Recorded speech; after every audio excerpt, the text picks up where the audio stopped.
Guys, it's Mrs. Seitz, and we are going to be wrapping up everything that we've learned with triangles and quadrilaterals by applying what we've known also in the past with some areas. So we've already learned some area formulas for triangles and different types of quadrilaterals. We are going to be throwing in a couple new ones today, but we're also going to be concentrating on how to find some areas that are some composite shapes that are made up of some triangles and some quadrilaterals as well. So today's lesson is going to be a little bit different. You have a formula sheet that you'll be allowed to use that's going to be posted on Google Classroom, okay? And I'm going to just be putting a couple of things in here, and then there's going to be some time for you to basically work through a lot of the problems and then pause the video and check to see if your answers are correct. So if you take a look at the first one, this is just checking to see if you know how to find the area of a square. So to find the area of a square, let's just say you had, and we'll call this like S for a side length, right? We did this way back in chapter 1. So to find the area, it's length times width. Well, if your side lengths are labeled S, it would be S times S, which would be S squared. Okay. And then it says if you have area congruence postulate, if two polygons are congruent, then they have the same area. Also, if you have this area addition postulate, which will come into play later when we have lots of different composite shapes that are made up of different quadrilaterals and triangles, the area of a region is the sum of the areas of its overlapping parts. Okay, we've also learned in the past the area of a rectangle formula, and you can see it as length times width. In this case, we have variables of b and h, which stands for base times height. So the area would be base times height. All right, same thing for a parallelogram. Area is going to be its base times its height. And remember, its height has to come down at the 90-degree mark. That's really, really important. Sometimes people make mistakes with that one. So think about like an altitude on that one. And then same thing for the area of a triangle. It's going to be 1/2 times your base times your height. Sometimes people might say base times height and then divide that whole answer by 2. But same thing, you really need to make sure your height's coming down at that 90-degree mark. It's also called an altitude. All right, so this is the part right now where you want to take a look at your notes and you want to work through some of these problems to see what you can do on your own. So area, remember, always has to be in square units. Perimeter, you're just finding the distance around this outside edge of the figure. Okay, and you're going to take some time right now and see if you can answer questions 1 through 5 correctly. Then you're going to play the video and see if you answered those correctly. All right, let's see if you got those answers right. So for questions 1 and 2, it's a rectangle, so you need the formula area equals base times height. So the area is 231 inches squared for question number 1 because you're multiplying 21 by 11. And then for the perimeter, you're adding up all the sides, so we'd be adding up 21 plus 21 plus 11 plus 11 to get that answer of 64 inches. For question number 2, very same story, multiplying 9 times 4 to get 36 millimeters squared. And then for the perimeter, you're adding up 9, 9, 4, and 4 to get 26 millimeters. For questions 3 and 4, we've got a square, so we're using the formula area equals S squared.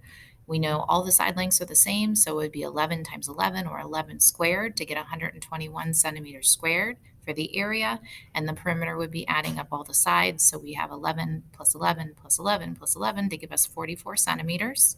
Same story on question number 4. We've got 2.5 by 2.5, so that will give us 6.25 inches squared, and then for your perimeter, we're getting 10 inches. Now, for question 5, you want to read carefully because it's not asking you to necessarily find a composite area. It's just asking you to find the area of parallelogram ABCD. Since we know a parallelogram has two sets of parallel sides, and we know that those opposite sides are also congruent to one another, we know that BC is given to us as 20, and we also know that AD would have to be the same, so that means our base would be 20. We also know that we have a height given to us at 9. So we're going to do 20 times 9 to get an answer of 180 units squared. If we were asked to find the whole entire thing, which we were just asked to find the parallelogram, but if we were asked to find the whole entire thing, we would have to add the parallelogram and the triangle together to get our whole entire area. Okay, in this next set of problems, you might want to draw a figure to represent each one of these because in these problems, sometimes the area is given to you and you are missing a part. So you might want to set up either a picture or you might want to write down the formula to help you to get started with questions numbers 6 through 11. So again, pause the video right now, work out questions 6 through 11, and then come back to see if you got those answers correct. All right, so to get you started through question number 9. In question number 6, if you look at the red drawing that I have for you, a rectangle has one side length of 9, and we don't know the other side length, but we know the perimeter is 34. So I know two side lengths are 9 and two side lengths are the unknown. If I add up all the side lengths, I get 34. So 2 times 9, 18. 2 times x is 2x. And when I solve, I'm going to end up with a side length of 8 centimeters for my answer for question number 6. In number 7, down at the bottom in green, it says to find the height of a rectangle with a base of 12 and an area of 84 centimeters squared. Well, I know length times width, or base times height, will give me that area formula for rectangle. So 12 times x equals 84, and the unknown length would be 7 centimeters. For number 8, the area formula for a square is area equals s squared. I know the area is 64. I don't know what the starting side length was. So to get rid of a square, remember you have to square root. So the square root of 64 is 8 because 8 times 8 would get you 64. So 8 centimeters is the right answer for question number 8. For question number 9, I'm asked to find the perimeter of a square if its area is 144 centimeters squared. Well, problem starts off the same as question number 8. I know that the area of a square, we're going to call it x this time. X squared is 144. I need to get rid of the square by square rooting. So I'm going to get an x answer of 12. Okay, but that's just a side length. I want to find the perimeter. So the perimeter would be adding up all the sides. So 12 4 times will give me 48 centimeters. So now that we have that, let's see if you guys can answer questions 10 and 11. All right, so for question number 10, they're asking you to find the area of a square if its perimeter is 40 centimeters. So if you look here at the drawing I have for question number 10, we know all the side lengths are the same on a square, so I'm calling them x. If I add up, and we're going to call this x plus x plus x plus x, we have like terms. So if we have 4 total x's, that would give us 4x. That equals 40. And when you solve for one of the lengths, it's equal to 10. But the question's asking you to find the area. So to find the area, you're going to take 10 times 10, which will give you 100, which will be 100 centimeters squared for your answer for question number 10. For question 11, it said to find the area of a rectangle if its perimeter is 30 and its base is 8. So if I draw my picture there, I know that 8 and 8 and x would give me the whole perimeter if I added those up to 30. So I'd simplify to get 16 and 2x. Subtracting 16 to both sides would yield 2x equals 14, and then an x answer of 7. But again, I'm asked to find this area. So I would do 7 times 8 because the area formula for a rectangle is base times height. So 7 times 8 will give me 56 units squared. Okay, on the next page, you can see that we have some composite areas. So what you want to do for these composite areas is you want to start splitting your shape up into some shapes that you know how to find the areas of and add them together. So for example, on question number 12, I might want to split my shape up into 3 shapes that look like this. And you can draw the lines on your notes. You might decide that this might not be the best way to do it because there might be other answers out there. But if I start getting my areas, if you take a look, I have a rectangle up top. So 6 times 1 would give me 6 for this area. The bottom would also have to be 6. Okay, now if I start thinking about what this area is going to be in for that middle section, I know the whole entire top is 6. Well, from here to here is 2, and on the other side is 2. So if I take away those 4 units, that means that the area left over for that unit to start using has to be 2, because 2 plus 2 plus 2 would give me the 6. Okay, so that means one of the dimensions I'd be using to find the area is 2. The other one, well, they give it to me. If you look, it's 4. So 2 times 4 would give me an area in the middle of 8. So to get that whole entire thing, I'm going to add the top rectangle area, which is 6, the middle one, which I found to be 8, and then the bottom one, which is 6. So when I add those up together, I'm going to get a total of 20 units squared. Okay, now again, how I found that middle box area is I knew the whole entire length across had to be 6. I knew also from the dimensions given to us that from here to here was 2, from here to here was given to me was 2, so the remaining part had to be also 2 because when I add those all up, it has to give me 6. How about you try out number 13 and see if you can come up with the correct area? All right, so the correct answer for number 13, I did it this way. It's 78 units squared. Okay, I split this into two types of rectangles. I drew a line across the bottom. So I knew 2 times 12 would give me 24. And I'm actually using a 2 over here on this side because see how that whole entire length on the side is 8? I'm going to rewrite that as not 8, but now I'm going to write that as 6 plus 2 because if I look very carefully, now to get this other area up top, from here to here, I'm going to use the 6. So 6 times 9 would have to give me 54. Now I'm going to add the 54 and the 24 together to get my 78 units squared. And again, you might have did it completely differently, but we still will be coming up with the same answer, which is 78 units squared.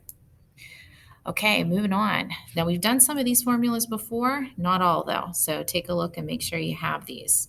So area formula for a trapezoid we have, it's 1/2 times your height, and then you're adding your base 1 and base 2 with it. Area of a kite we have not done. How you get an area of a kite is you're going to take half the product of the lengths of the diagonals. So you take the entire diagonal, we'll call it diagonal 1 and diagonal 2, and you multiply those two together. So you take diagonal 1 and diagonal 2, multiply them together, and you take half of it. Or the other way you can see it is again multiplying diagonal 1 and diagonal 2 together and taking your answer and dividing by 2. They mean the same exact thing. That's actually the same exact formula to find the area of a rhombus as well. So you can just write same here as kite. You're going to take your two diagonals and you are going to multiply them together, and you either divide by 2 or multiply by 1/2. They mean the same exact thing. So just to practice to make sure you understand how to do this, because this part might be a little bit new for you, is you want to take a look at the kite that I have in number 14, okay? We're going to take a look, and it's given to us that we have a diagonal of 16. All right, our second diagonal, they've only given us 8 to here, but we know based on the markings over on this side that we have for the other part of the diagonal that it is also 8 units. So what we want to do to get that answer is we want to start marking things off, okay? Because we know from this part of the picture that we have, it's 16 units. So this is our diagonal 1. So just to clarify, diagonal 1 is here, all right? But diagonal 2 is what this line is. We only know it's 16 to this intersection point, but however, we know that there is this little section up here at the top that is the same as the other units that are given to us. So we know it's 8 inches on this side, 8 inches on this side, and since it has a tick mark as the same, it's going to be another 8. So it's going to be 16 plus 8 for 24. Okay, so again, diagonal 2 is right here. It's 16 plus 8. Diagonal 1 is 8 plus 8, which is giving us the 16, okay? So to get your answer for the area of that kite, you're going to take those two numbers, so the 16 and the 24, you're going to multiply them together, and then you can either half it or divide by 2. But the correct answer is going to be 192 square feet for your answer for question number 14. Okay, let's do number 15. Okay, we know some bases and heights because we have a rhombus here. We know that this length here is 20. So we also know over on this side that it actually has to be 20 as well. Okay, so if we add up 20 and 20 together, We have a total of 40 units, okay? And they're given to us in inches because the double line means inches, just in case you need to write that down. And one line would mean feet, okay? We also know from here to here is 15, so that means on this side would be 15. So the whole entire diagonal would be 30 inches. Okay, so the formula says you're going to take those two numbers, you're going to multiply them together. So 40 times 13 or 40 times 30, and you either multiply by 1/2 or you divide by 2, but you're going to come up with 600 inches squared. Okay, for the trapezoid, this one's given to us on a coordinate plane. You could technically use the distance formula, but why bother when you actually have some blocks that you can just count, right? So if I look here, I have 4 units for one base, and then on this unit here, it's going up by ones. I know that I have 7 units for my other base. I know the area formula for a trapezoid says 1/2 times your height, and then you're adding base 1 and base 2 together. Well, this we'll call base 1, and we'll call this one base 2. So we have those numbers, the 4 and the 7. We have the 1/2. We need to get our height, which comes down at the 90-degree mark. So if I draw a line that's perpendicular to those two bases and just count the blocks, we're going to be set. So if I count, that means I have 6 total blocks for my height. And by order of operations, you got to take care of what's inside your parentheses first. So you're going to do 11 times 6 and then half your answer to get the final answer for the area, which would be 33 units squared for your answer for question number 16. Okay, now we're going to do question number 17 to see if we got this under control. Okay, and again, we want to find the area of the rhombus. The rhombus is ABCD. Okay, well, let's look and see. Let's find that first. ABCD. Let me just highlight that for us. Okay, we know diagonals are perpendicular in a rhombus, so that's going to be helpful to us. We could use Pythagorean theorem if we needed to use anything. We also know different parts are going to be congruent based on that as well. So let's see if we can find the length of diagonal 1. Okay, we'll call this one diagonal 1. Ooh, and they gave us both of them, so that's good. So 16 and 16 would give us 32. Okay, and I think they gave us the other one too. Diagonal 2, yeah, they did. So we don't have to do too much. Okay, cool. So 12 and 12 is 24. Okay, and again, all they're asking me to do is find the area of the rhombus, so I really don't care about that extra little portion over there on the side for the triangle. So I'm going to do diagonal 1 times diagonal 2 and divide that answer by 2. So I'm going to do 32 times 24 first, and then divide that answer by 2 or multiply by 1/2. And your final answer is going to be 384 units squared. Okay, to see where you're at with all this stuff, I have 6 checkpoint questions to see if you can find the area or the height of each one of these polygons. In question number 1, you're going to need to find the area. Question 2, you need to find the area. Question number 3, it's given to you to find the area. You need to find the height. In questions 4, 5, and 6, you will need to find the area. All right, to see if you got those answers right, and make sure you always put your labels on your final answers. Even if they don't have them, you can write the word units.